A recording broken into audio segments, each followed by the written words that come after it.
Stanford University. Let me welcome you. My name is Kelly McGonigal. I am your hostess for this party we're going to have this quarter. I'm really looking forward to this. I was so excited when Continuing Studies asked me to invite my favorite psychologist at Stanford to come here to speak with you and speak with me so that you can really have an opportunity to see all of the amazing work that's happening by psychologists and by allied scientists, including neuroscientists and some folks from the School of Business, and what contemporary psychological science really looks like today and how it can be applied to answer personal questions and social issues. So to kick things off, I thought we'd play a little trivia game. Now here's the deal.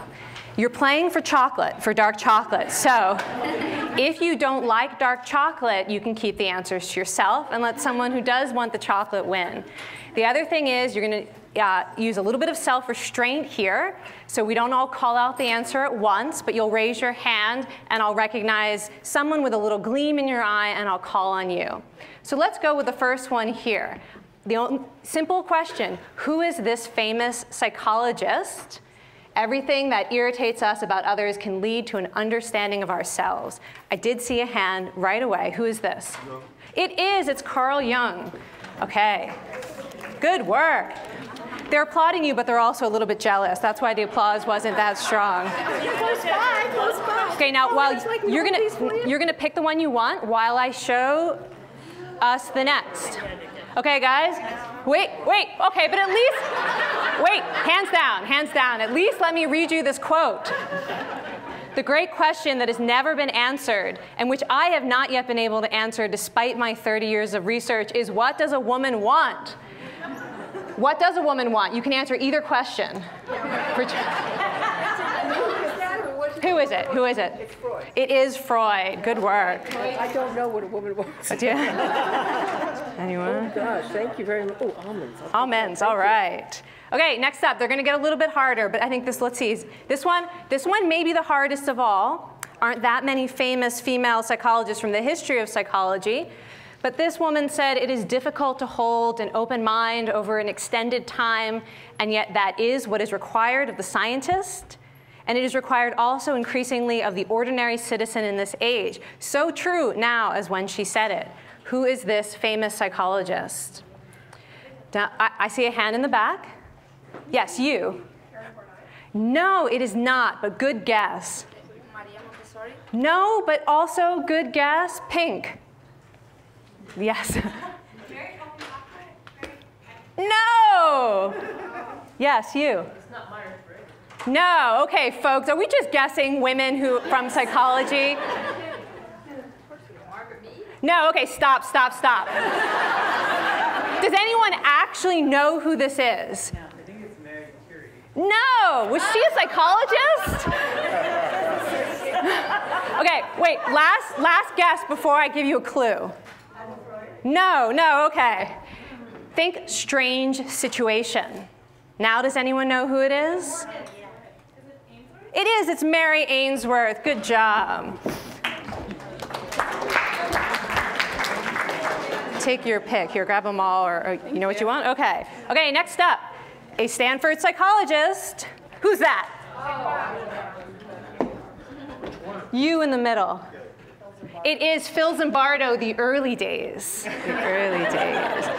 Do you want peppermint in dark chocolate or extra dark chocolate? Okay, great. Will you pass this back? All right, guys, one more. This one, I don't know. But a really excellent point of view. Every social problem is in part a psychological problem. The job of the psychologist is to define the psychological element in social problems and to create interventions that target this element. Who is this famous psychologist? Greg Walton, yes, congratulations. Woo. Who I will be introducing formally in just a minute. Thank you. Peppermint or dark? Oh, dark, please. There you go. Thank you. Good. I got the one I wanted too. You guys are so great. You left me the flavor I was hoping would be left. Okay. So before I introduce Greg Walton to you, just to remind you of the format of this course, every week we're going to have a different guest lecture who's going to speak to you for about an hour about their work. Then we'll take about a 10-minute break a little bit after 8 o'clock. After that break, I will be interviewing the lecturer on stage, a little conversation about how their work might relate to interesting problems in the world or your personal life and other interesting things like that.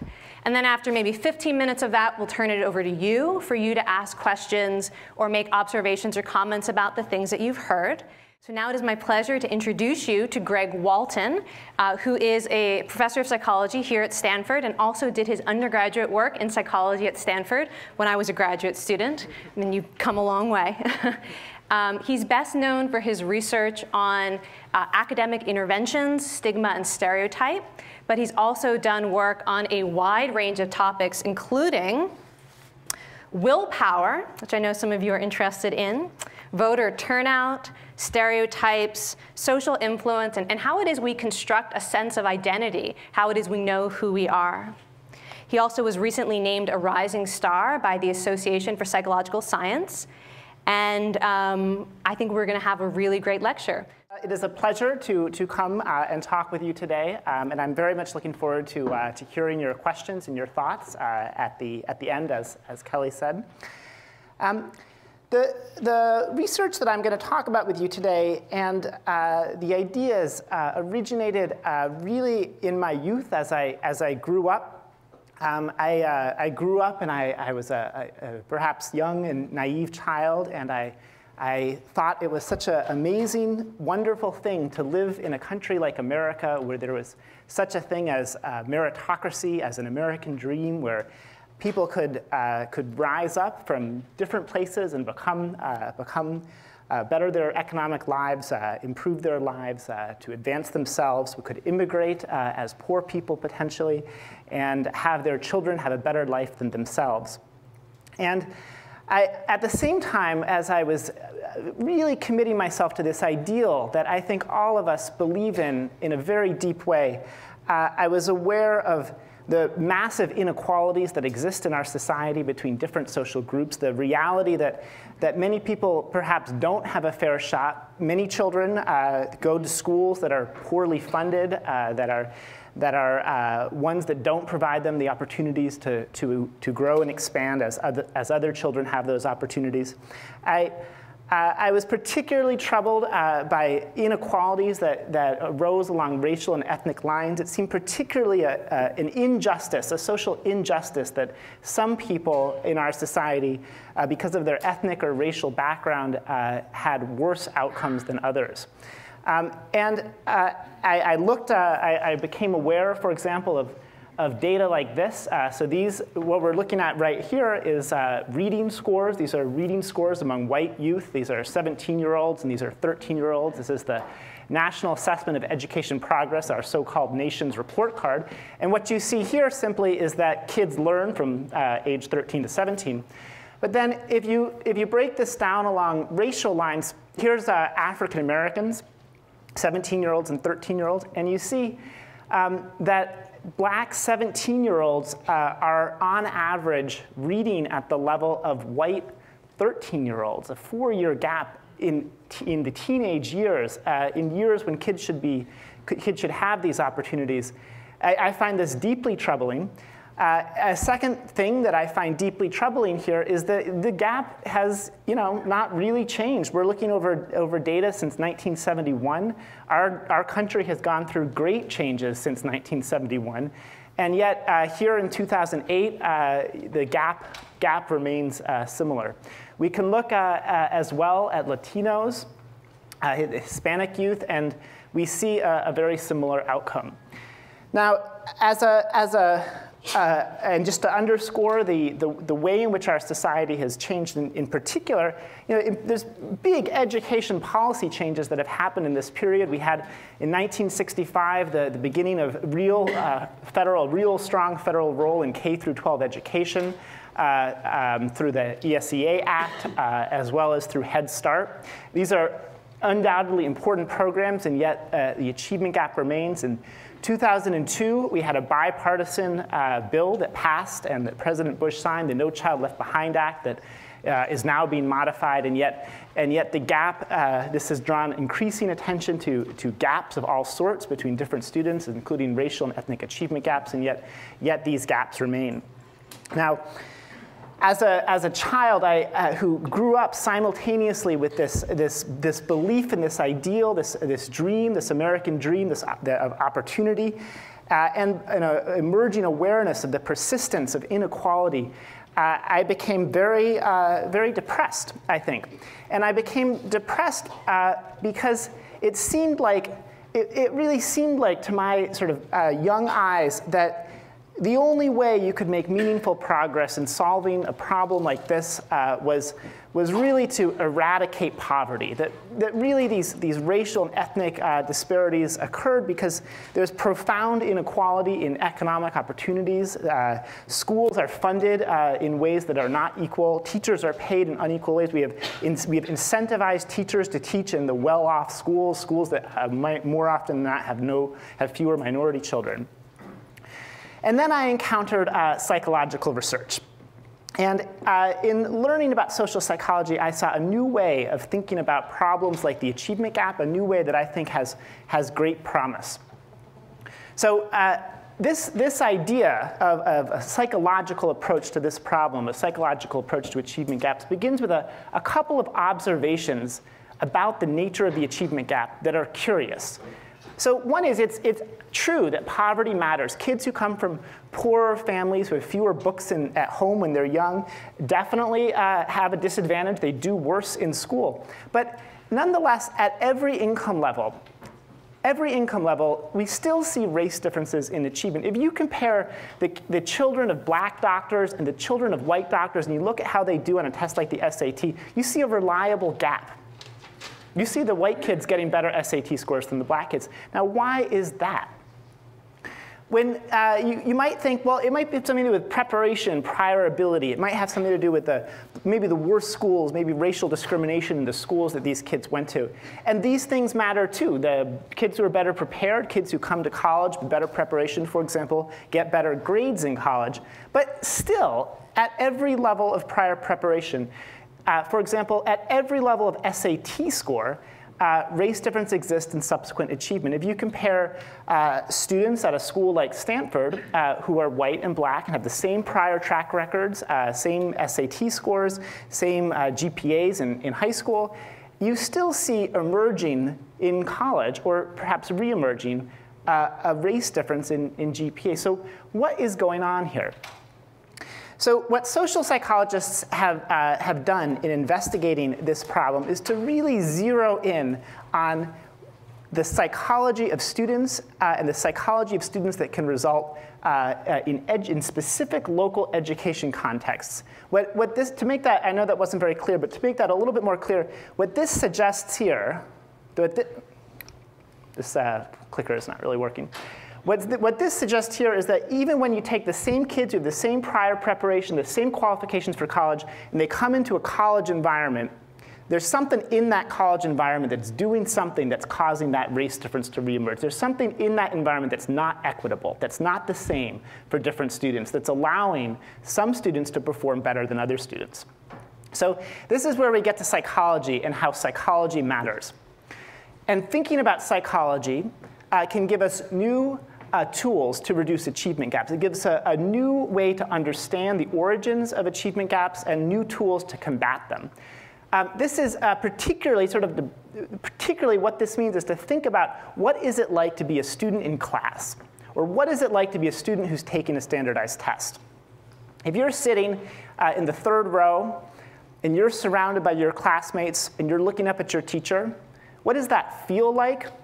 What is that experienced as? And how might that be different, potentially, for different students? This research has emphasized the press of social stereotypes, the pervasive stereotypes that exist in our society that say that some people are smarter than other people, that say that white people, maybe Asian people, are smarter than racial minorities, than African Americans, Latinos.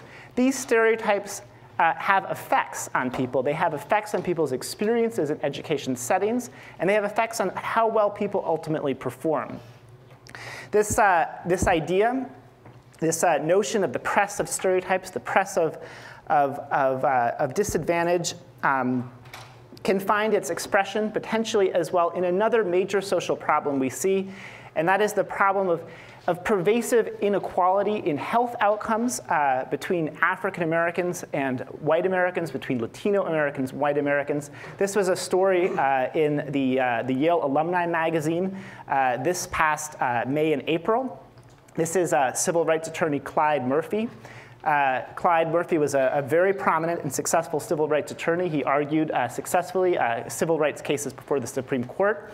He was a member of the Yale class of 1970.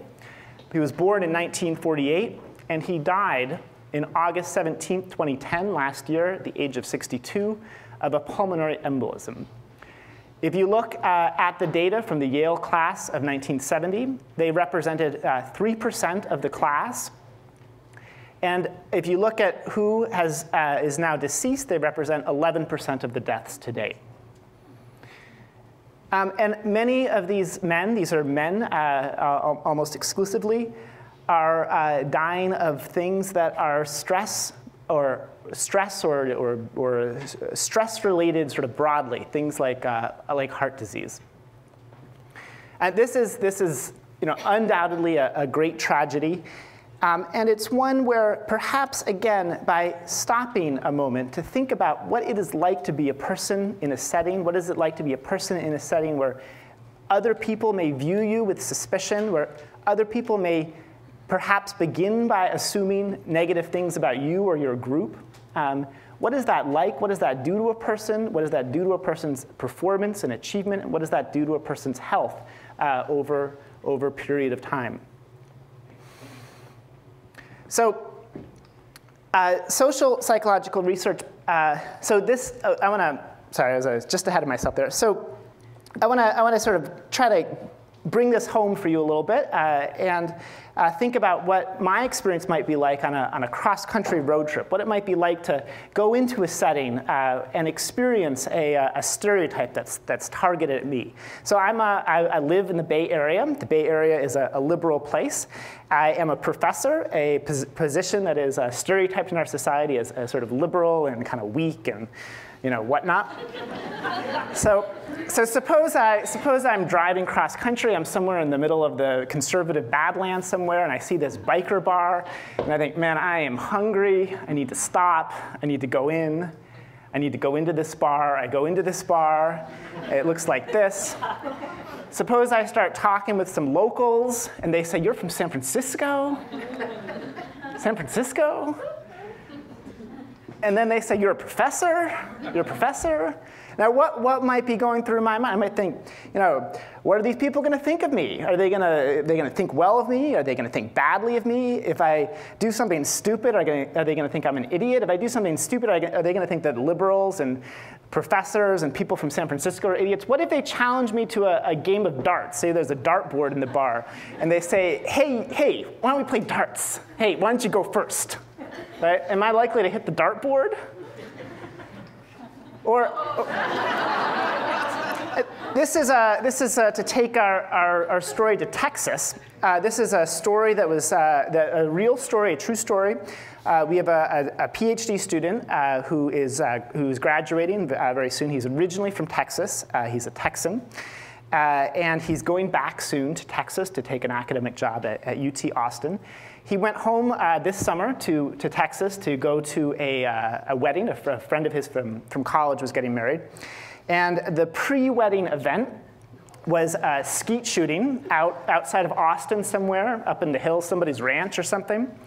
And apparently, I didn't know this, but apparently there's a belief in Texas, a sort of gospel of faith that you're a Texan, if you're born and raised in Texas, but you leave, it's kind of like cell by cell you get replaced, and you sort of become no longer a Texan. And so he's there at this skeet shooting event, and they've organized into teams. And he's on a team, and he's going to shoot first, and he has to shoot at these things, right? And they all start ragging on him, and they say, "Hey, California boy, bet you can't shoot, California boy." So what's that like? You're standing there, and it's not just that they're saying that you can't shoot. They're saying, you non-Texan, you California boy. They're putting this stereotype on him in this category that he belongs. He's suddenly not a person anymore. He's just a group token, a token member of a group. And when he shoots, do you think he can even hit the sky? I mean, I don't think I could hit the sky at that point, just like I couldn't hit the dartboard if I was in the biker bar. So we can all think of stereotypes that apply to ourselves, groups that we belong to, our geographic group, our gender group, our racial ethnic group, our religious affiliation, our professional group memberships.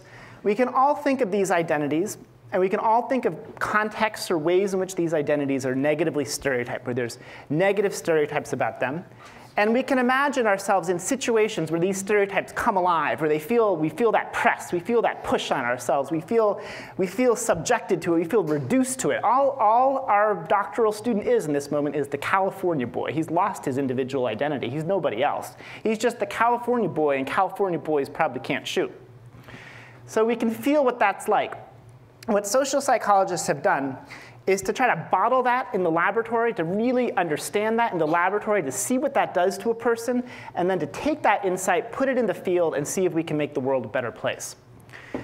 To bring it back to racial stereotypes, this is Rodney Ellis, who's a state senator from Texas, coincidentally, who talked about the experience of racial stereotypes about intelligence. I knew I was just as intelligent as everyone else. For some reason, I didn't score well on tests. Maybe I was just nervous. There's a lot of pressure on you, knowing that if you fail your race.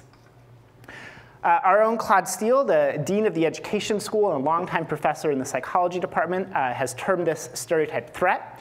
And stereotype threat is defined as the fear of being judged or treated stereotypically, the worry that a negative stereotype might be true of the self, or that others might think it so. That if you miss that dartboard, if you can't shoot well, suddenly people might think that that stereotype is true. Professors, people from the Bay Area, we're weak, we can't throw darts, we can't shoot. And this can cause anxiety and distraction. It can undermine achievement. And I just want to return to the point, because we are going to be talking a lot about stereotypes that racial and ethnic minorities face. But I want to really make clear that this is something we all feel, we all experience in situations in which some group that we belong to is targeted by a stereotype. Some context that we're in where a stereotype about a group we belong to comes to the fore. So in early research in the 1990s, Claude Steele and Joshua Aronson, who's at NYU, decided to test whether you could reduce stereotype threat, and if this would potentially improve the performance of students who are negatively stereotyped in an intellectual context. I just want to sort of bring us back a little bit to this context. This is a radical hypothesis. This is the hypothesis that you could actually raise people's academic performance just by changing the psychological context they're in when they take the test. And when I was a kid and I was starting to think about these things, I thought, wow, I thought it was all about poverty. I thought poverty was really the be-all and end-all determinant. And could something like psychology, just how you represent a test potentially, have an effect? This was their hypothesis. They took Stanford undergraduates, and they had them take a very difficult GRE verbal test. They manipulated the relevance of the stereotype. So they had some people take the test in a context in which the stereotype was relevant and could be used to interpret their performance, and other people took the test where it was not relevant. So for some people, they were told that this test is diagnostic of verbal skills. This is going to evaluate your verbal ability. They didn't have to say the word stereotype, but they assumed that would cause the stereotype to come to mind, this worry that potentially if you were to perform poorly, it might confirm this view that maybe African Americans have worse verbal skills than others. The rest of the students took the test, and it was just described as a laboratory exercise. This is a psychology study. We're interested in puzzle solving, so we're gonna do this laboratory exercise. OK, so here's the results. If you look at the performance in the diagnostic test, you see this whopping race gap. Black students performed a lot worse than white students. And if you look at it on the non-diagnostic puzzle, the race gap is entirely eliminated. So then they thought, well, how subtle is this? How far can you go? So in the next study, they manipulated whether people were asked to indicate their race before they took the test, or they were asked to indicate their race after the test. Now, if you're asked, okay, you're going to do this thing, and first we want to just ask you some information about yourself, please check off your race. It's logical to conclude that your race is somehow relevant to the next thing that you're going to do, that maybe people might interpret your performance differently depending on your race. So they reasoned, Steele and Aronson, that this might cause stereotype threat, and that's what they found. They found that you got this large race gap in academic performance, again on a verbal GRE test when people were asked to indicate their race. But again, no difference when the race question came after the test. Moving the demographic question to after the test eliminated the race difference. In fact, field research suggests that this could also be an effective strategy to reduce, for example, gender differences on the AP calculus test. But that's another story. OK, so as I just alluded, this is not just relevant to African Americans or other racial and ethnic groups. This is also relevant to all of us, including women in math. Women face a pervasive stereotype that women have less mathematical skills than men. Steve Spencer, Claude Steele, and Diane Quinn tested this with undergraduates at the University of Michigan. Their participants were women and men who cared deeply about performing well on a math test. They were people who were potentially math majors, the people who you would want to do well on math so they could fill our need for engineers and mathematicians, scientists. The manipulation was a little bit different. Some people were told that this test it yields gender differences, like most math tests. And other people were told, oh, this test is actually a special test. It's specially designed to be gender fair. Men and women perform equally well on it. When people were told that the test yielded gender differences, you get this gigantic effect. Hey, California boy, bet you can't shoot, California boy. It's the same thing as saying, oh, this test yields gender differences. Now, go take this test, young woman. But when people were told that the test didn't yield gender differences, same exact test, there's no gender difference at all. So this had a positive effect on men's scores? Yeah, so this difference between the two green bars is not significant in any one study. But if you collapse across all the data, it is a significant result. So what that means is that calling to mind the stereotype, even when it's done in a subtle way, not explicitly, it hurts the stereotyped group. But if you know that some other group is on the downside of that stereotype, some other group is going to be viewed with suspicion, you yourself perform better. It's called stereotype lift. So stereotypes exacerbate group differences in two ways. They push down the performance of the negatively stereotyped group, stereotype threat, and they lift the performance of others, typically of men and whites. OK.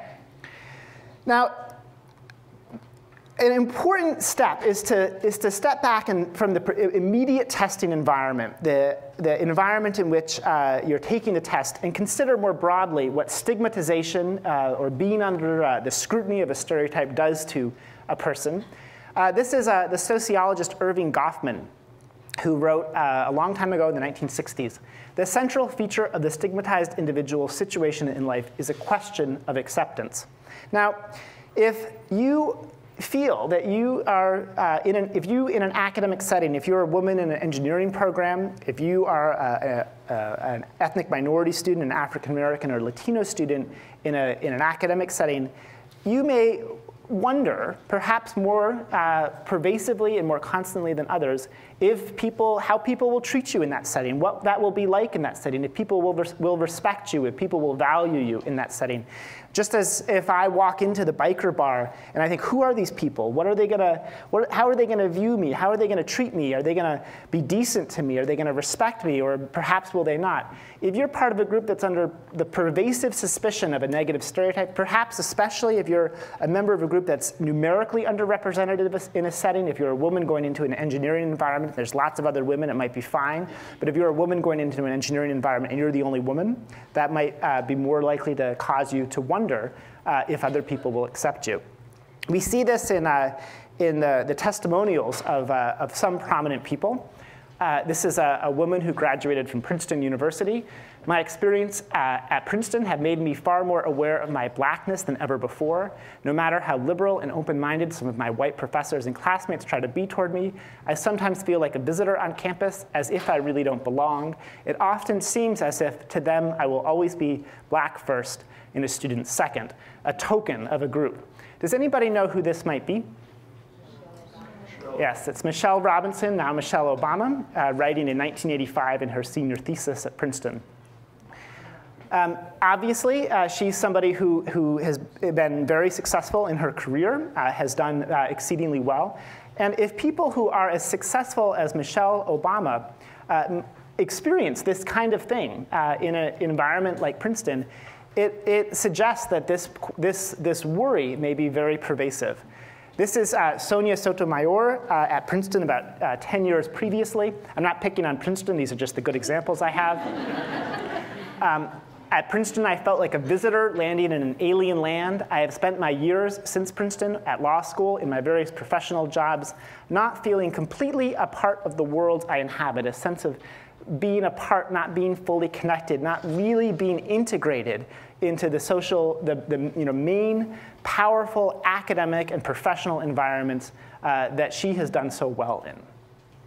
So this idea is one that I think we can all, sorry, let me get to that in a second. We can all empathize with and relate to in context, different contexts potentially in our own lives. What it does, I suggest, is if you are constantly wondering, if you walk around with in the back of your head this question, what do other people think of me? Do I belong here? It leads you to view that social world differently.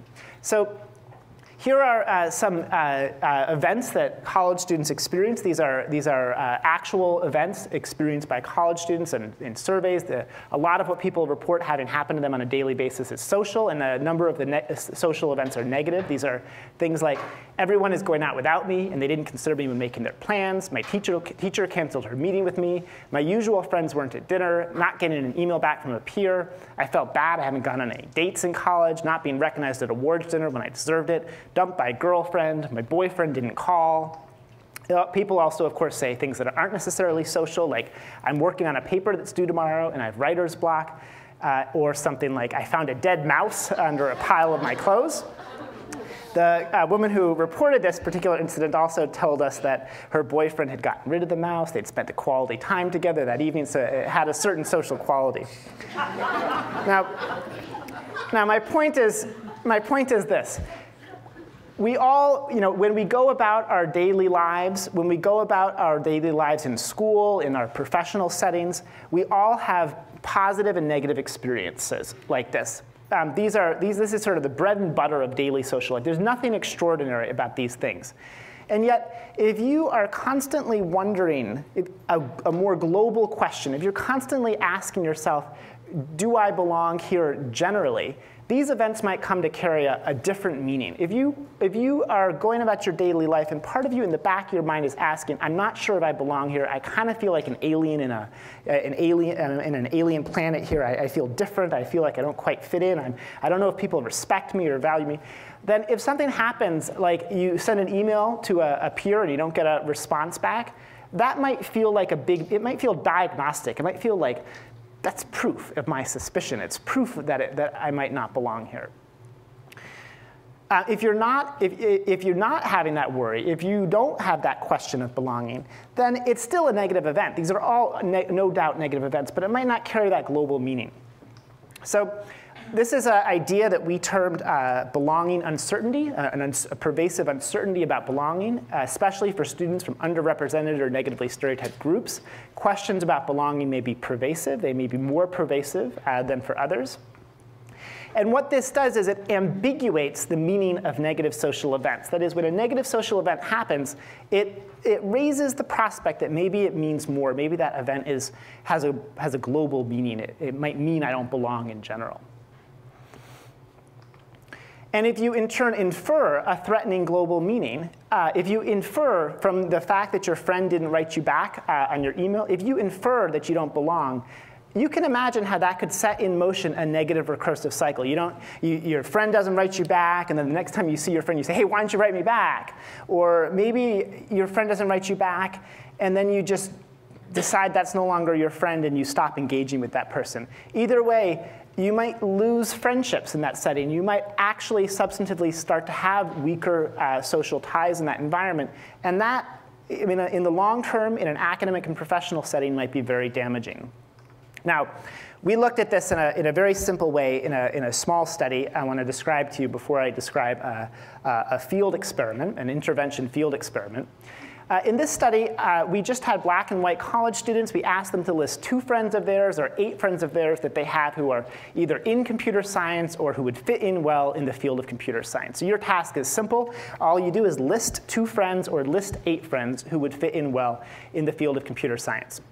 The question that the study asks of participants is, what does this difficulty listing friends mean? So for all of our participants, it was easy to list 2 friends. Everybody had no problem thinking of a couple people who would fit in well in computer science. But for everybody, for all of these participants, they didn't really have 8 friends. It was hard to call to mind 8 friends who would fit in well in computer science. What the study tests then is, does it mean anything that you experienced difficulty listing those 8 friends? Does that mean anything? Yes or no? So it turned out for white students, the answer was basically no. Listing 2 friends or listing 8 friends, it didn't matter much. This is their self-assessed potential to succeed in the field. It's on a percentile scale. In both cases, they're saying about 45th percentile, a little bit lower than their classmates in terms of their potential to succeed.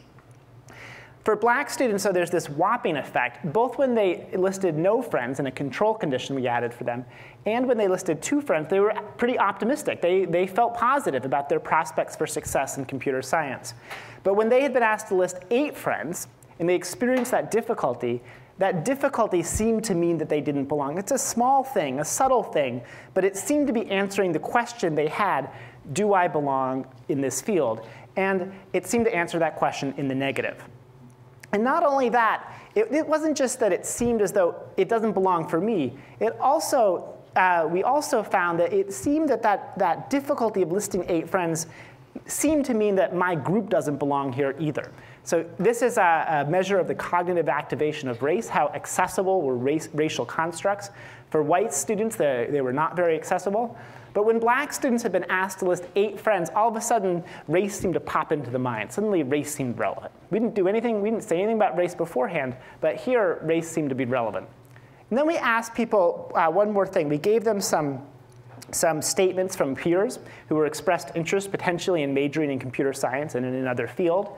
And we asked people to write a note, a peer feedback note to the student, either suggesting that they pursue computer science or not. White students are pretty encouraging in both conditions, encouraging of a same-race peer. They were also encouraging of black peers. But black students, although they were encouraging of a black peer to pursue computer science when they were in the non-threatening conditions, when they hadn't had that difficulty, when they had the difficult task of listing 8 friends, suddenly they started to discourage their same-race peer, their black peer, from pursuing the field. Suddenly, it felt like this isn't a field for me. It's not really a field for people like me. It's not right for us. So this is the kind of small social threat, this difficulty of listing friends, that can be very reasonable and very adaptive in many contexts. In contexts where people can really experience prejudice, where people can really experience negative stereotyping, it's very important for people to be sensitive to subtle cues that those negative things may happen. But they can also have these deleterious consequences for something like academic motivation. So what we decided to do next was to try to change these inferences, to change how students respond to social adversity in school. That is, to change the meaning of negative social events. We couldn't change the negative social, we can't make everybody's life be a bed of roses. We can't actually make everybody experience just positive stuff. But we wanted to try to change how people think about the negative things that will inevitably happen to them. So we decided to try to do an intervention in the field to change how students understand social adversity in school. And we wanted to know, would this raise minority students' achievement? Would it potentially set in motion a self-sustaining process that might improve students' outcomes over time? Maybe this would improve health, too, potentially. Maybe developing a sense of being more integrated in the school setting to feel like you belong more in this important social environment. Maybe that might be relevant to health. We know from a lot of research that one of the most important predictors of positive health is positive social relations. A very serious predictor of poor health, for example, is loneliness. So here, by trying to help students feel more secure in their belonging in this important setting of school, we wanted to see maybe this might have effects on health. So this is what we call the social belonging intervention. And again, it's designed to specifically to prevent stereotype students from globalizing negative experiences in school as evidence that they don't belong. We can't prevent negative experiences from happening to people. Subtle negative experiences, people are going to have those happen. That's part of life.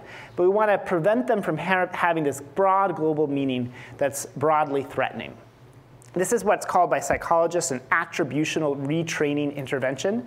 That is, it's designed to change the attributions that people make for negative events. So if our participants walk into the study are assuming that when something bad happens, the reason why it's happening is because they don't belong in general.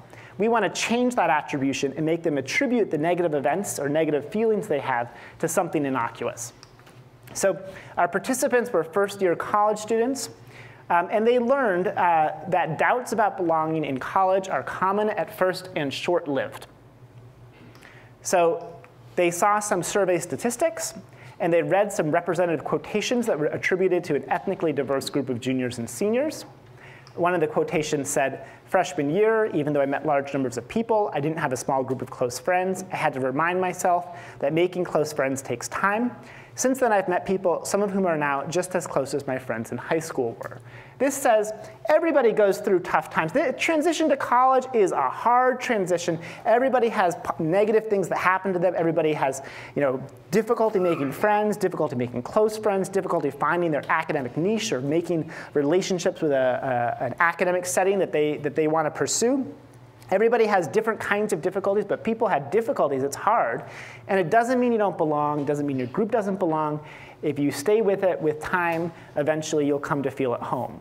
Now this intervention, it's not one that is going to blind people to racism that exists in the classroom, for example. It's not one that's going to make people unaware when real racist incidents happen. It's just designed to take the edge off negative events that are subtle in their meaning, to prevent them from carrying this global threatening meaning. There were a number of different control conditions. For example, some students learned that peers' social political views became more sophisticated over time. Some people learned that peers get used to the physical environment in college over time. And importantly, we didn't just give people this information. We didn't just say, here, take it. Take it and live your lives. We delivered this idea that everybody worries at first about their belonging, but it gets better with time. We delivered it in a very impactful way. The intervention only lasted an hour, but it was a powerful hour. So in both conditions, we reinforced the message using what are called saying is believing techniques. So students wrote. They wrote for about half an hour about how their own experiences in the transition to college. They wrote for about half an hour about how their own experiences in the transition to college illustrated the themes that were emphasized in the intervention material. So students in the intervention condition, this is at the end of their freshman year, they wrote about how they too worried at first about their belonging, but how this got better with time. And they believed, moreover, that these essays would be delivered to next year's freshmen in orientation to help improve their transition to college. Then they delivered their essay as a speech to a video camera. This was a large and imposing 1980s style video camera. And it was designed to make our participants really feel the impact of their words, to really endorse this idea, to connect it to their own experiences. This is a way in which to make our students believe themselves to be benefactors rather than beneficiaries. This is not an intervention in which people are told you are now going to receive an intervention. We did not want to stigmatize our participants in that way. That could obviously undermine the treatment message. And we wanted them to connect it to their own lives and feel the importance of that idea by expressing it to an audience that they cared about through the saying is believing tactics. Okay, so let's see what this did. We tracked our participants from 2 different cohorts over 3 years. Again, the intervention was delivered in their freshman year. We tracked students through senior year. And the first thing that you see, this is black students in the control condition, is I think a very, very troubling line. This is a flat line. There's a little dip, a little recovery, but essentially this is a flat line. Students, African-American students in the control condition started off in college getting about a 3.5 GPA. They ended in college getting about a 3.4 GPA. And students are taking classes with all different class years, and yet there's no growth over time in their GPA. By contrast, the intervention condition participants showed this term-by-term improvement in GPA. Every term they got better. They were on a positive trajectory. It didn't just, the intervention didn't just simply put students at a higher level. It changed the trajectory of their performance over time. For white students, there's a slight rise in both conditions. If you collapse statistically for white students, you see them slightly rising over time. But there's no treatment effect, because for white students, the intervention is not addressing a worry that's pervasively on their minds. They don't have to deal with the possibility that other people might not like them, that they might not belong by virtue of their racial identity. It's just not simply a problem that they have to contend with. If you look at the achievement gap, you see over that 3-year period, this intervention delivered freshman year cut the achievement gap by half. Because the intervention has the effect of changing trajectory over time, the effect's largest later in time. So it cut the achievement gap senior year by 79%.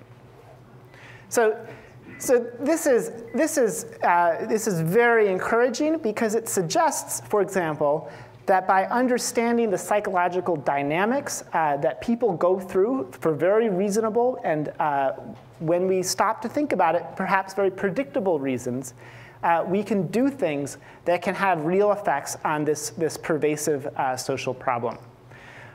If you look at how the effects are distributed across the class, you see that the intervention condition is associated with a very large increase in the percentage of students who are in the top 25% of the class in improvement in GPA.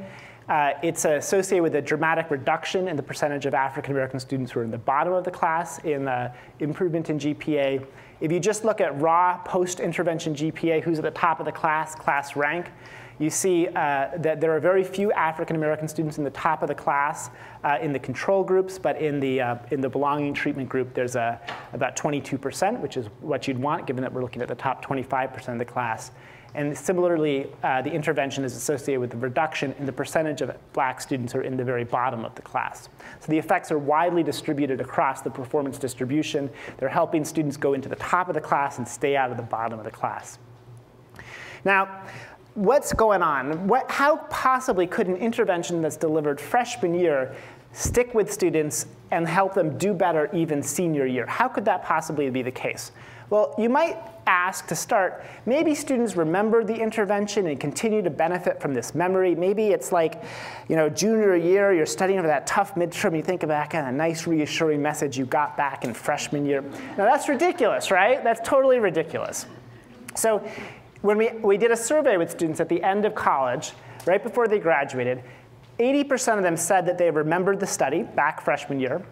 We've asked them to tell us what they learned in the study. 8% could learn. We asked them, did the study have any effect on you?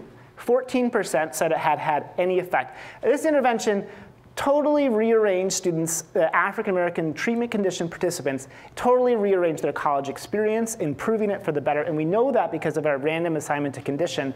And yet, for all students in all races and conditions, they're saying it had no effect on them. It's not happening through a conscious process. It's not happening because people are just consciously thinking differently. Instead, what it does is it protects students' sense of belonging in college.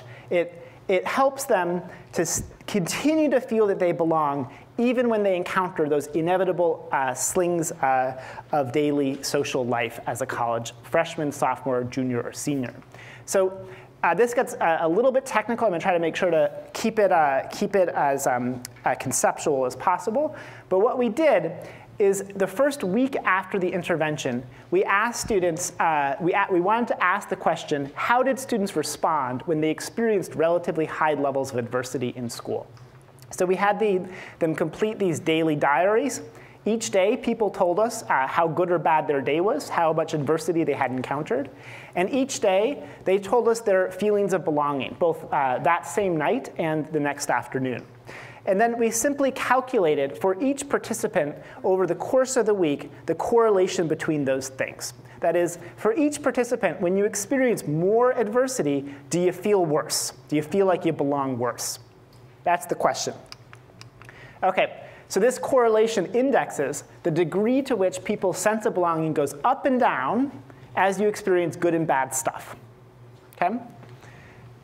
Here are the results. For white students, essentially the answer in both conditions is they're not related. That is, when white students experience good events and when white students experience bad events, they reported similar levels of belonging. Their belonging was not sensitive to these daily events. But for black students in the control condition, there's this very strong negative relationship. When they experienced bad stuff, the more bad stuff they experienced, the worse they felt about their belonging. The bad stuff seemed to carry this meaning. It seemed to imply when you emailed somebody and they didn't write you back, it seemed to mean it made me feel I don't belong. And the intervention entirely eliminated that relationship. So no longer did these negative events cause this up and down fluctuation. And statistically, this mediated the improvement in GPA for African American students. That is, this process, this psychological process, statistically accounts for that boost in GPA observed over the next 3 years. And you can think about that. You can think about what that's like. If you're wondering if you belong, and then something bad happens and you feel you don't belong, and then maybe you're sort of constantly feeling up and down about your belonging. You feel you don't belong when something bad happens. Maybe you respond in a way that doesn't facilitate building better relationships. That might ultimately sap you of the social and psychological resources you need to really achieve well. OK. So here's an example of this. This is a black woman in the control condition who wrote, "Everyone is going out without me, and they didn't consider me when making their plans. At times like this, I feel like I don't belong here and that I'm alienated." Everybody experienced the first sentence to the same degree. People experience this kind of thing in college. I think we've all been there. The intervention targeted this inference, and by changing this inference, it raised students' grades. What about health and well-being? Well, we assessed in this end of college survey people's happiness, their self-reported general health, their recent doctor visits, and we see these similar positive effects. This is happiness. The intervention increases black students' happiness. If you feel like you belong in this very important environment like college, it's not surprising that you're going to perhaps be happier. People's self-reported general health, this is a very standard scale. It's predictive of important outcomes. See the same effect in the control condition. There's this race gap. That is, black students report being less healthy than white students. But the treatment eliminates that race gap. We look at recent doctor visits. Again, no effect for white students, and a large effect for black students. Here, interestingly, it's the black students in the treatment who report far fewer recent doctor visits than any of the other groups. So let's step back and think. Imagine, what if we could get effective psychological interventions like this to students everywhere? This isn't the only psychological intervention that can reduce racial disparities in academic achievement and over long periods of time. There are several others. Imagine if we could get interventions like this to students everywhere. Could we reduce the achievement gap on a national scale? Could we have a meaningful impact at a large level? Could we increase the number of women in science and technology and engineering? Could we improve the performance of students who are targeted by negative stereotypes everywhere? Could we improve people's health and well-being? Might this be a more effective approach to reducing racial disparities in health, perhaps, than some others? Could we expand economic opportunities? Could we help to make more real the American dream, to make more real the opportunities that all children should have?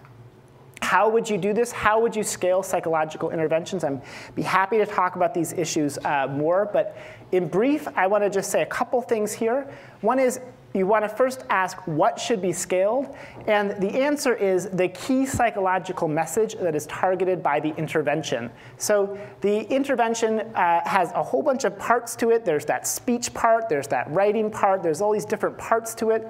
But what's, am I doing this? I don't know, it's been on and off. It's a cell phone thing. Somebody's cell phone. It's a cell phone? So, you can easily do a psychological intervention in a hollow way. You can do the same exercises, but if you're not actively targeting this key psychological message, the idea that, in this case, the idea that everybody worries about their belonging, it's not about you, it's not about your group, and this too will pass, and you will come to feel at home in this school, that when something negative happens, it doesn't mean you don't belong. If you don't target that, then you're not actually delivering the intervention. How do you deliver psychological interventions to more students? This is work that we are working on now with my collaborators and my students. You can try to train teachers to deliver psychological interventions. This, of course, has the blessing of potentially being delivered by the people who are interacting with kids and have skills to do that. It also has the downside that potentially teachers may not know how to do it or know how to do it well, or perhaps may do it poorly. You can develop ways to deliver psychological interventions in controlled contexts, for example, online through online interventions, another approach that we are working on. Okay, psychological interventions are not silver bullets. These are interventions that are not simply separate from the structural issues, the economic disadvantage that I talked about before. If we want all children to be able to achieve to their potential, we have to both remedy psychological inequality and structural and economic inequality. If this was an academic context in which the teachers were terrible, students didn't have opportunities to learn, it doesn't matter what the psychological intervention is, it's not going to have an effect. A psychological intervention is not going to teach kids how to spell if the teacher isn't actually there teaching them to spell. What the psychological intervention can do is remove barriers that's preventing the kid from benefiting from the good teaching and good curriculum that the teacher has. So structural and psychological reforms are both necessary and they're complementary. It's also essential to use experimental methods to investigate educational reforms generally, but in psychology in particular. If it wasn't for the experimental methodology, we wouldn't be able to say that the intervention had these causal effects. Now, I want to close by addressing one final implication. I began by showing you these large and pervasive group differences in academic achievement. And research on stereotype threat invites us to think about these disparities in another way. The traditional interpretation is that when we see group differences in academic performance, when we see men get better math grades than women, or African Americans drop out of school more than whites, we usually assume that these entirely reflect real differences in students' ability. That is, the reason why women are getting worse math scores than men is because they're worse at math. But stereotype threat and issues of belonging suggest that group differences might in part reflect systematic biases that prevent minority students and women from performing as well as they are capable. That is, when we look at how well people do on a test like the SAT, or what kind of grades they get, maybe there are systematic biases in these environments that originate from stereotypes that cause people to perform less well than they are capable. It's like a runner who's running into a headwind, a psychological headwind here. And you're running as hard as you can, but you might not be able to perform as well as you could if that headwind were not there.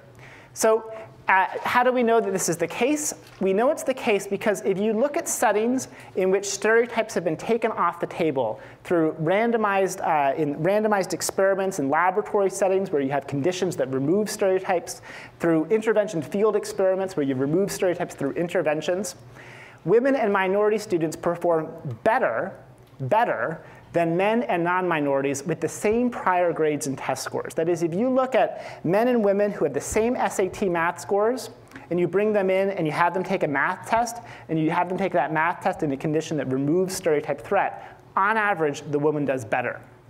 And her better performance indexes the amount by which that prior score, that prior SAT math score, underestimated her math ability. If you compare white students and black students in college GPA, and you look at them as their performance, and you look at students who have the same high school grades and the same college board scores, and you look at them in an environment in which you have actively removed stereotype threat, on average, black students get a better GPA.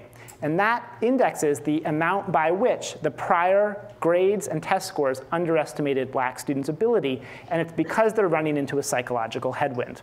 This is what's called the latent ability effect. The idea is that ability is not fully indexed in common performance metrics, grades and test scores. That part of the ability of women and African Americans and Latinos, low social class students who face stereotypes is latent, is not present in their scores. And this carries a very important policy implication, and that is that in some sense, affirmative action and meritocracy are the same thing. That is, in some settings, in order to introduce a true meritocracy, in order to implement a system in which people are truly evaluated as a function of their merits and potential, we have to take groups into account. We have to take into account people's gender or racial ethnic groups, because if we didn't, we'd be discriminating against the woman or against the ethnic minority student. So the bottom line, psychological processes are essential to many social problems, including inequality in education and in health, many others. And understanding these processes can help inform novel, effective remedies to solve them. OK, I want to thank you very much, and I look forward to talking. So I want to start off with a question that actually I've asked you before, and we haven't had a chance to talk about it in much detail. So before Greg joined the faculty at Stanford, he actually served for a year working with Hillary Clinton as a, legislative fellow in Congress. And so I'm wondering if you can tell us what it was like to be a kind of science advisor or policy advisor for Hillary, and do they actually use science when they're shaping and voting on policy? Yeah, I'm happy to talk about that. It was a terrific and wonderful experience. I was a legislative fellow on the legislative team, so we handled the team as a whole, handled all legislation for the senator. I was on the children and families team. We called ourselves informally Team Kids, which meant we handled all things related to kids. Yes, science does matter in policy settings. One of the senator's long-standing interests is in children. She has an interest in that dating back to her days at Yale Law School when she worked in child development, and she has a great deal of expertise in it. The particular issues that were pressing at the time in the legislative calendar were ones that involved children in media, children in especially electronic media, as video games, for example, for babies have come out. There's been growing questions about maybe what might be the effects of those video games on children and children's development. There's a lot of research in psychology on some of these questions. For example, it is now known unequivocally that violent media, exposure to violent media, causes children to become more violent and aggressive. There is no doubt about that causal relationship after decades of research. I say that strongly, by the way, because a review article by the leading researchers in this area said in the abstract that the scientific debate about whether violent media causes violent behavior in children is over. So this is a very strong evidence base. And somebody said it's surprising. It was when I went to graduate school, I was dubious of this, and then I started to read the evidence, and it is very clear. There's a lot of concern about what what video games were doing to children, what so-called educational games, Baby Einstein, which had a lawsuit a few years ago. And, Is that because it didn't turn babies into Einsteins? It didn't turn babies into Einsteins, yeah. It turned out to not be an accurate marketing claim. Sorry. So the Senate had a couple of bills, and one of them was a very bipartisan bill. It was called CAMERA. It was a Children in Media Research Advancement Act. And it was a bill that was co-sponsored by the most conservative members of the Senate, including Senator Brownback from Kansas, Senator Santorum from Pennsylvania. Joe Lieberman was on it as well as a moderate, and then Senator Clinton. And what was interesting to me in terms of the intersection of science and that particular policy issue was that this was a bipartisan bill that was very sincerely supported by these 4 members of Congress. It ultimately passed Congress and is part of the law today.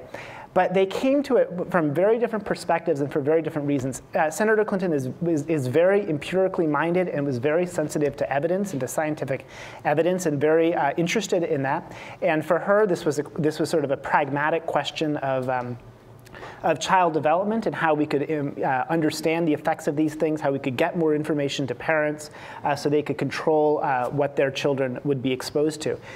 For the more conservative members of this particular legislative group, it was a less empirical and more ideological perspective that led to the same policy. So the conservative members tended more to talk about in sort of more strongly, overtly moral terms about the filth of violence in the media and the filth of exposing that to young, impressionable children. One of the things I learned throughout that experience was how many different influences there are on these major legislative and policy issues. Science is one of them, but there are others. There are value-laden perspectives. Of course, there are legal, procedural, other kinds of issues. And science is a player, but one of many players. Thank you. Welcome. Very interesting. So you've been outspoken in your belief that psychology should be used to design interventions, and actually co-authored a very interesting position paper arguing to psychologists, you need to get in the game, folks, and study these problems and design interventions. So I was wondering if you could tell us what you think that psychology can offer, maybe some other interventions that you appreciate, maybe ones you didn't design yourself, or problems where you think we have some research or some theories that could be turned into interventions. So let's start with education more broadly. Yeah, sure. So this is obviously an intervention that's directly related to education, but the work of Carol Dweck, my colleague. Who's going to be speaking here in a couple weeks?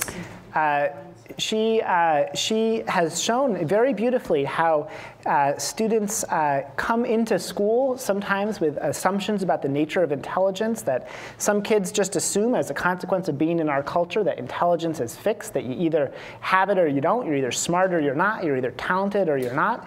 And how students who have these theories can look very similar to other students who believe that intelligence is something you can grow and build in times when everybody's doing well. But when you encounter failure, when something bad happens, when you fail a test, for example, if you believe that that test diagnoses you as not intelligent, then the response is to just give up, to stop trying, because why would you keep trying if you don't have what it takes? So that's a line of research that has been very important and influential for me personally and for the field broadly, and is important for education and child development as well. Do you think there's anything in education reform or policy right now that is absolutely unsupported by the evidence? I'm sure there are many things.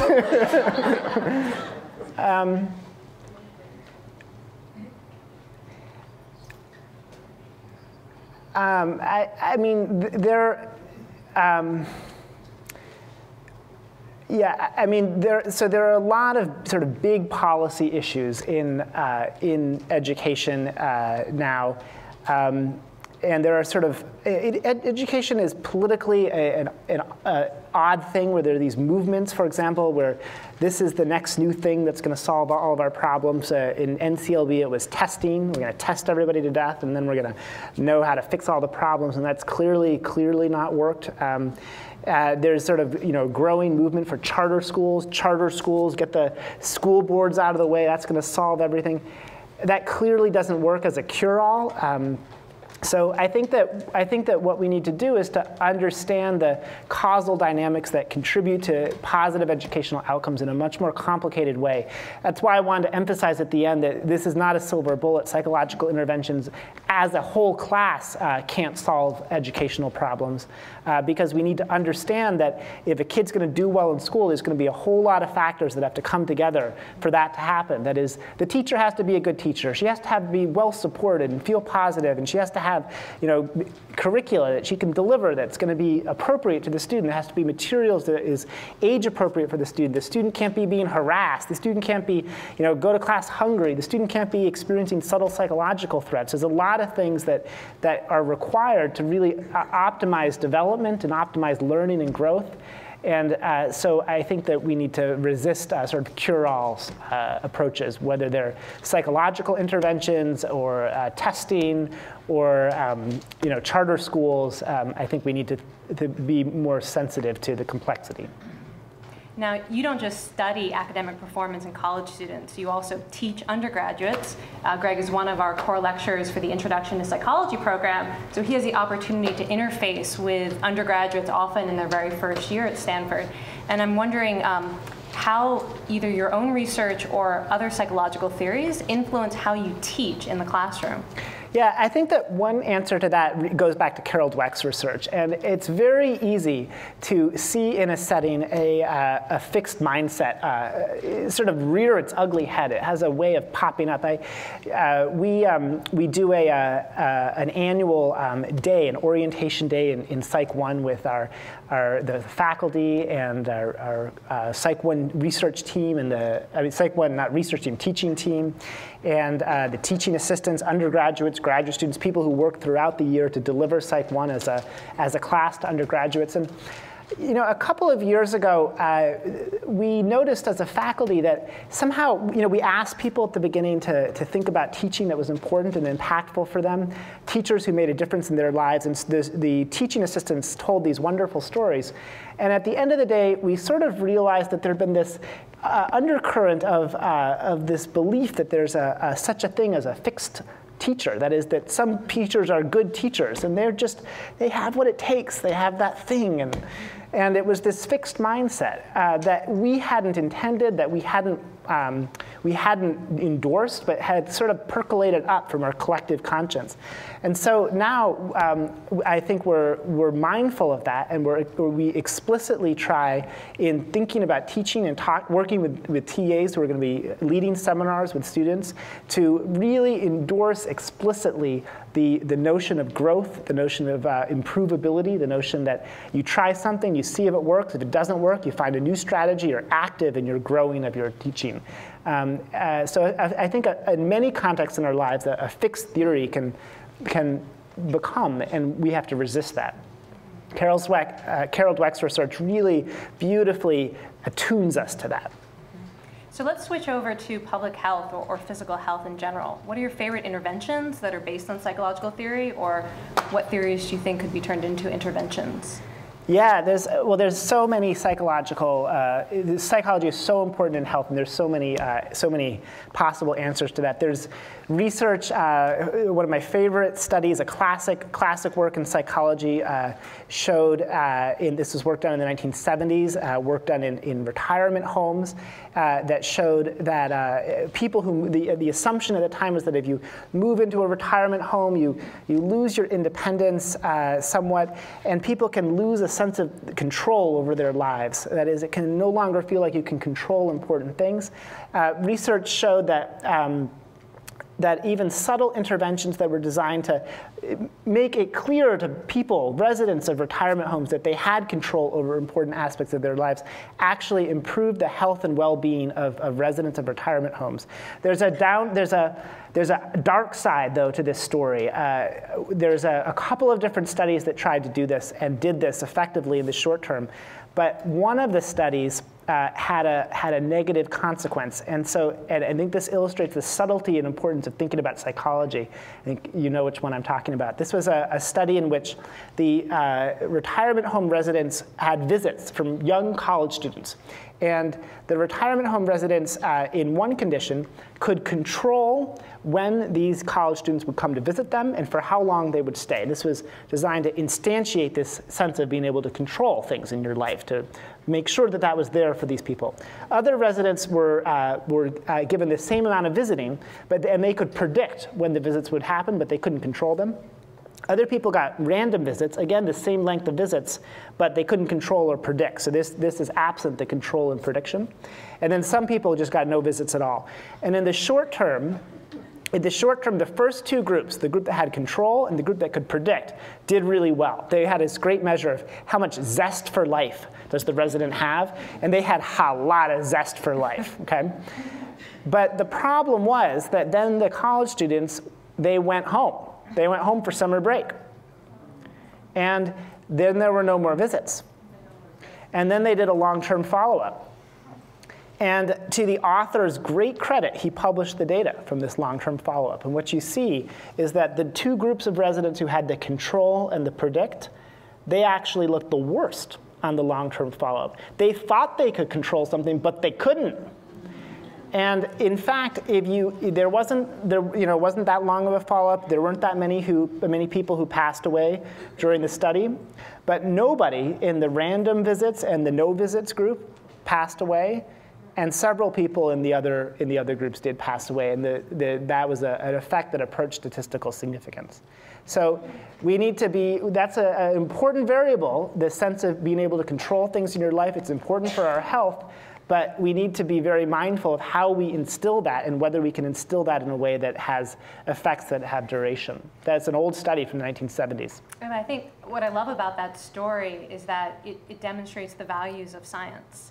That if this were maybe a political issue, that could have been swept under the rug. Yeah. But that scientists have the values to publish it so that people can learn from it. Yeah, you can imagine being that author who believes this theory, writes this beautiful paper showing these positive effects, and then thinks I'm going to follow it up long term and show these continued positive effects, and then sees this revert. You can imagine what that was like. I think he must have lost a lot of sleep. And there have been some other famous studies like that too in psychology, where there was a really positive finding in the beginning and it didn't pan out. Here at Stanford, we had that study, was it in the early 80s or the late 80s, that women who were receiving treatment for breast cancer, who were in a social support group, that they lived longer. And then every attempt to replicate that didn't find the findings. Yeah, I'm no expert in that. I know some people say that failure to replicate is because the original study got so much publicity that now it's sort of gospel. If you have breast cancer, you should get support groups. So, but yes, we don't know. Yeah. Lots of hypotheses about why. But it's been interesting to see how scientists will, in fact, publish the fact they have not been able to replicate findings that got them tenure and got them funding. So one last question before I turn it over. So you've shown me some of the hate mail that you've received for studies like the ones that you talked about today, including the stereotype threat and the stereotype lift. And I was just wondering if you wanted to talk a little bit about why it is that this research is so threatening to people, or what effect that has on you. Yeah. So the research that provokes people the most is the very last stuff that I shared with you, the latent ability stuff, because white people, men primarily, respond to that by thinking that I'm telling them that they're less smart than they thought they were. It's really interesting.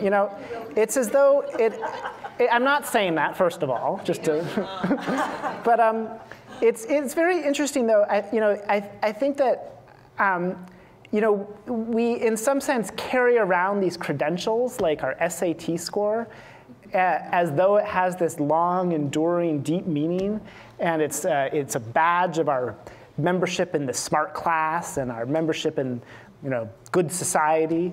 And the notion that something like a test score is constructed, and it's constructed in a social circumstance, and this circumstance affects how well people perform, and it might be biased to some degree, is one that's very threatening for people.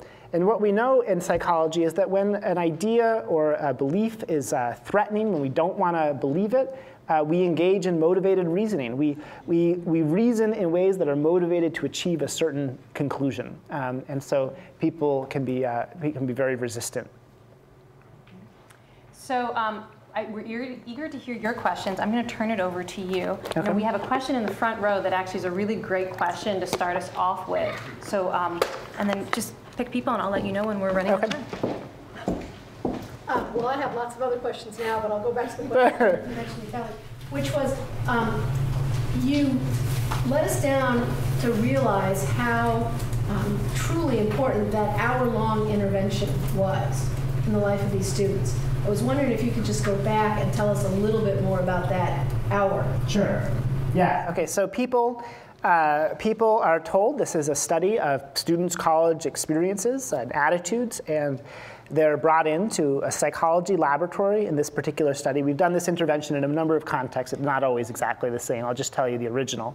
They come into the psychology laboratory. They're told we're really trying to understand students' college experiences, what it's like to be a college student, and we've collected some preliminary survey data from upperclassmen. But because you are a freshman who's going through the transition to college right now, you are an expert in these things, and so we're going to want to hear what you have to say and what your experiences have been like. And so then the students read these materials from upperclassmen. They read survey statistics, and they read 9 quotations. And then we say, as you know, it can be very difficult to go into a new situation when you don't know what to expect. It can be very difficult to come to college when you don't know what to expect. So we want to use this to try to help better inform next year's freshmen. So now what we want you to do is we want you to write an essay about why you think people's experiences in college change over time the way they do. Why do people worry at first about their belonging, but come to feel at home in college over time?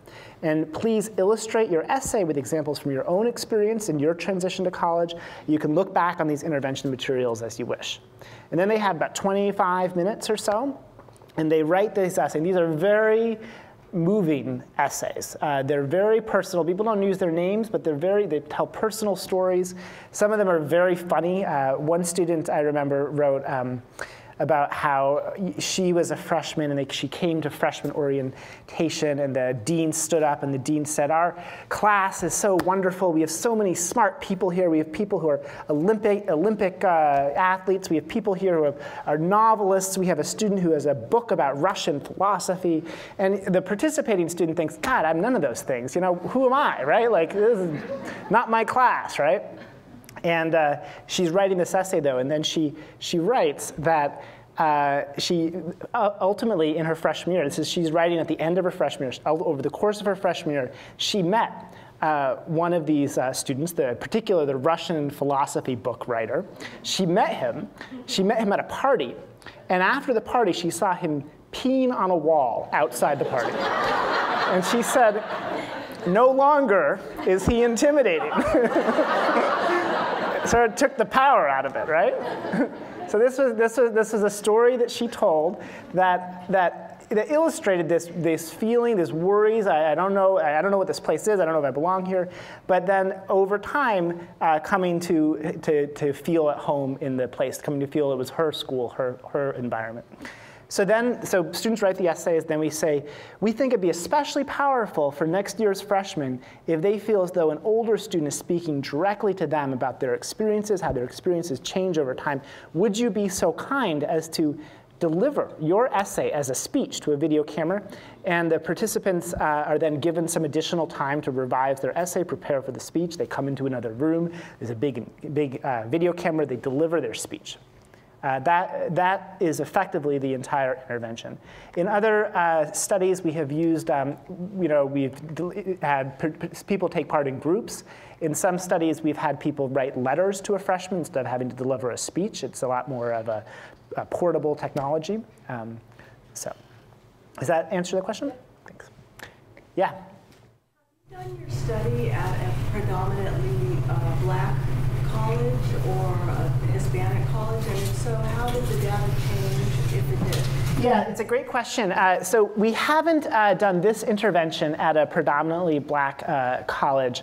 And related interventions, which you might think would have less effect in a predominantly black setting. That is a setting where people presumably have less reason to worry about these issues as a function of their race, have in some cases had positive effects. The jury is effectively still out, though. We don't know what the effects would be like in lots of different contexts, especially in this context. There is we do have another study, though, that speaks to this issue, where this was a study done of women in engineering at a university engineering program. The students were entered the program in their first year in the engineering program with a major already. They applied to the major itself. And we delivered an intervention like the belonging intervention and another intervention. And then we looked at how the intervention's effects affected women's grades in engineering as a function of their major. And what we found was that for women who were in gender-diverse majors, there was no effect. For women who were in male-dominated majors, the interventions eliminated a large gender gap in first-year GPA. So my expectation is that interventions like this will be most reliable and effective in settings in which people are in diverse environments where their identity is potentially at risk and potentially under suspicion.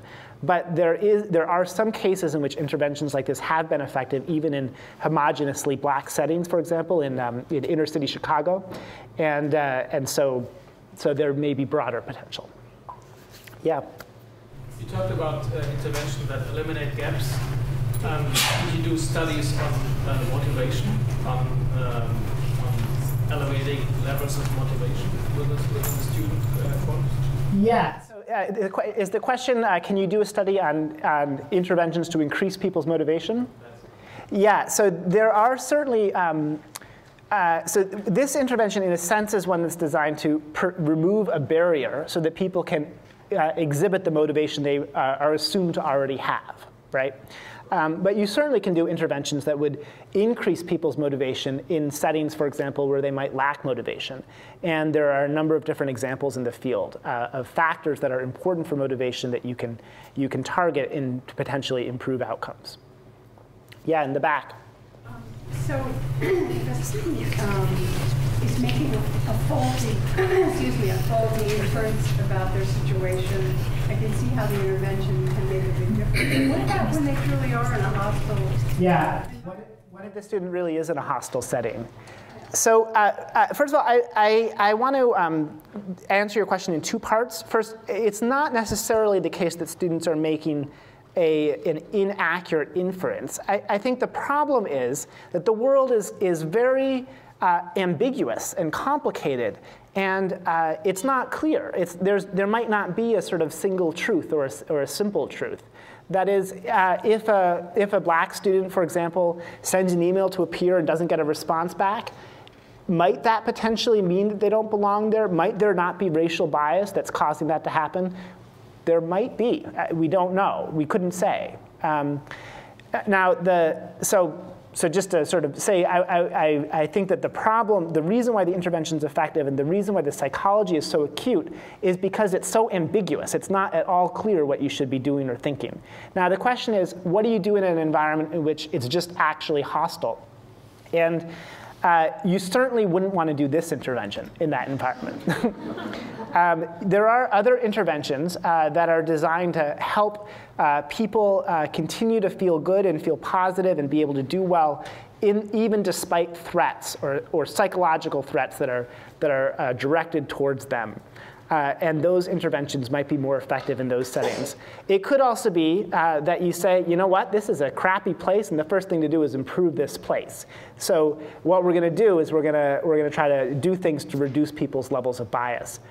For example, more sexist men interact with women in engineering contexts in sort of flirtatious and dominant ways. They open their legs up, they lean forward.